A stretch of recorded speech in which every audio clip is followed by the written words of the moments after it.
Hello and welcome back to Speech Time. In this short video, we're going to go over formality in public speaking. Formality in public speaking? Why is that even important? Well, when you're talking about something important, you want to make sure that people will believe you and will want to listen to you. It's all about building credibility. In most settings that you will be using public speaking, it's going to be to deliver information or to persuade people, and you need to seem like somebody who is put together, even if you're not, and who knows what they're talking about. So stylistic elements can go a long way in making that happen. Think about it. When you're listening to a speech delivered by a world leader, somebody who you're meant to trust, and somebody in a position of power, wouldn't you rather they spoke clearly, professionally, and presented themselves as somebody you could trust? If they used appropriate vocabulary and a pleasant demeanor, you are more likely to believe them. But what if that world leader was behaving erratically, couldn't speak clearly, used unprofessional vocabulary? Would you really trust them with your country's nuclear codes? This is a perfect example of ethos, which is establishing credibility. So now that we know why it's important, how do you achieve formality in public speaking? Before any presentation aspect, let's look at content. The one thing that people tend to forget is that public speaking language is not the same as colloquial conversational language.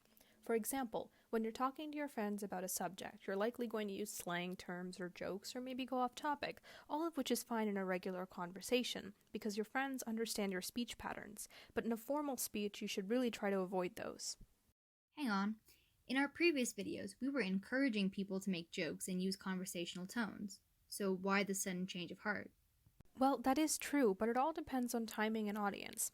There are situations in which jokes and being casual in a speech can definitely help you out and allow you to connect with your audience better. This can range from being an MC at a school talent show to a class presentation, but there are also situations where you have to remain formal. If you're reading a speech at your school's Remembrance Day assembly, formality is key. If you're debating a topic surrounded by professionals, then formality might help you convince them of your points. It's all dependent on the situation. Formality also comes across in the little things you do during your speeches. In a speech, you should always greet your audience members politely, or when you have to address your opponents in debate, make sure you address them with respect and shake their hands.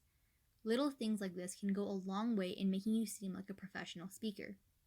Body language can also convey formality. If you're moving around a lot or fidgeting, it can take away from your credibility because it makes you seem less confident in what you're talking about. Make sure you have a solid posture and any hand gestures you use are appropriate, non-distracting, and help make your point. If you don't seem confident in your own arguments, how is anyone else supposed to believe you? Formality also comes through when you make mistakes. If you mess up, don't panic. Just excuse yourself and continue on. In a formal presentation, making a big deal of it can backfire on your credibility. Finally, when you're delivering an important speech, make sure you dress the part. Our world leaders don't tend to wear sweatpants to their briefings and meetings for a reason, and you shouldn't either. Try to dress in something formal or even business casual because the smallest things can make this weird first impression on your audience, and you don't want that. You want them to focus on your words and your points, which is the most important part of a speech.